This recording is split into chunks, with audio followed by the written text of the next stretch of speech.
Bonjour à tous mes auditeurs et bienvenue sur Memento Liber.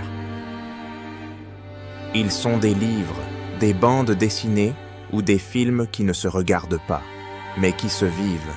The Fountain de Darren Aronofsky est de ceux-là. Comme un rêve sculpté dans l'éternité, il traverse les âges, efface les frontières du temps et fait vibrer l'âme au rythme de l'amour, de la mort et de la quête d'absolu.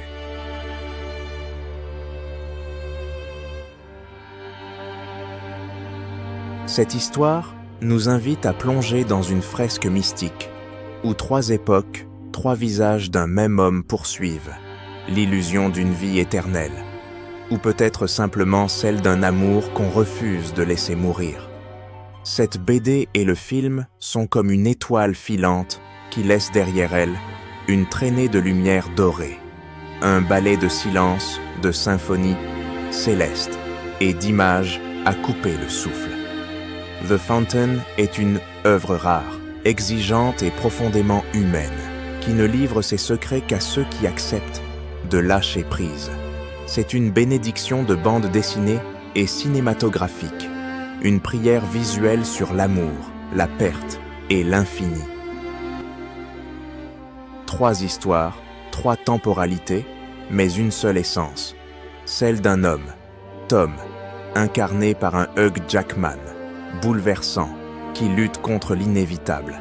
Dans l'Espagne du XVIe siècle, il est un conquistador prêt à braver l'Inquisition et la jungle pour sauver sa reine et découvrir l'arbre de vie. Dans notre présent, il est un chercheur désespéré qui tente de percer les mystères de la médecine pour sauver Izzy, la femme qu'il aime, atteinte d'un cancer incurable. Et dans un futur lointain, au bord d'une nébuleuse mourante, il est un voyageur cosmique, portant l'arbre sacré dans une bulle de lumière, en quête de rédemption et d'éveil. Ces récits valets s'entrelacent, se répondent, se reflètent comme les multiples visages d'un même mythe, porté par une seule question. Peut-on vaincre la mort, ou faut-il apprendre à l'accepter pour comprendre la vie? À travers cette odyssée sensorielle, Aronofsky explore des thèmes universels. L'amour éternel, plus fort que le temps, plus vaste que la mort. La peur de perdre, qui pousse l'homme à défier l'inévitable. La spiritualité, inspirée autant par la Kabbale que par le bouddhisme, où la mort n'est pas une fin, mais une transformation. The Fountain est une œuvre que l'on contemple, que l'on ressent, parfois même que l'on traverse en larmes. Il ne cherche pas à expliquer, mais à faire vibrer. Il n'impose pas de réponse, mais ouvre des portes, des silences, des vertiges. C'est une expérience rare, à la fois intime et cosmique, aussi personnelle qu'universelle.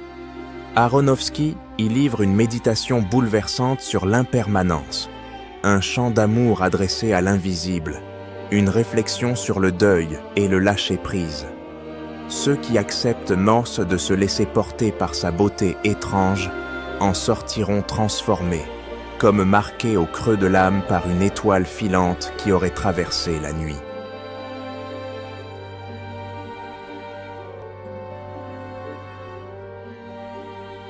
Dans cette histoire, chaque image est un symbole, chaque silence, une prière, chaque geste, un écho de quelque chose d'ancien, de sacré, d'universel. L'arbre de vie se dresse au cœur du roman, comme une promesse d'éternité. On le retrouve dans la Genèse, gardé par des chérubins au glaive de feu. Dans la Kabbale, il devient l'arbre des séphirotes, les 10 émanations divines qui relient les hommes à Dieu. Chez les Mayas, il était l'axe du monde, le lien entre les cieux, la terre et l'inframonde. Chez Aronofsky, il devient amour, mémoire, éveil. Il n'est pas qu'un remède contre la mort. Il était la compréhension qu'il n'y a rien à guérir, car rien ne finit vraiment.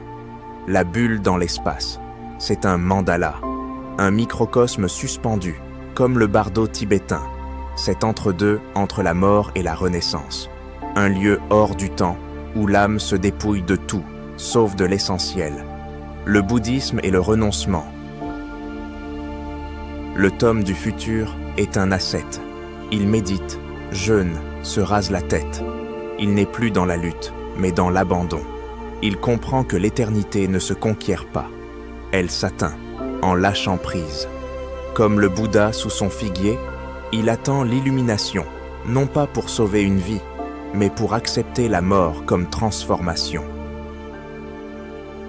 Cette histoire est une danse, une boucle, un Ouroboros, ce serpent antique qui se mord la queue, symbole d'infini et de renaissance. La mort n'est pas une fin tragique, mais une graine plantée dans la terre.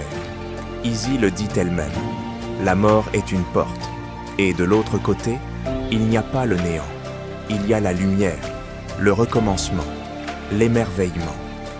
La nébuleuse Xibalba, que le moine céleste approche, porte le nom de l'enfer Maya, mais ce n'est pas un lieu de punition, c'est un sanctuaire, un seuil. Elle brûle, comme un dernier rite de passage, elle consume l'ancien pour révéler le nouveau. Elle est feu et naissance d'étoiles. Cette histoire unit la science et le sacré, l'astronomie et le mysticisme, l'histoire humaine et la mémoire des étoiles. Elle rappelle que, peu importe notre époque, nos langues, nos croyances, tous, des fragments, d'une même quête, comprendre la mort, pour mieux aimer la vie. Merci à vous, mes auditeurs, de votre temps et de votre attention. Et merci, Monsieur Aronofsky, pour ce chef-d'œuvre. Alors, je vous dis à bientôt sur ma chaîne pour une autre vidéo, et en attendant, prenez soin de vous.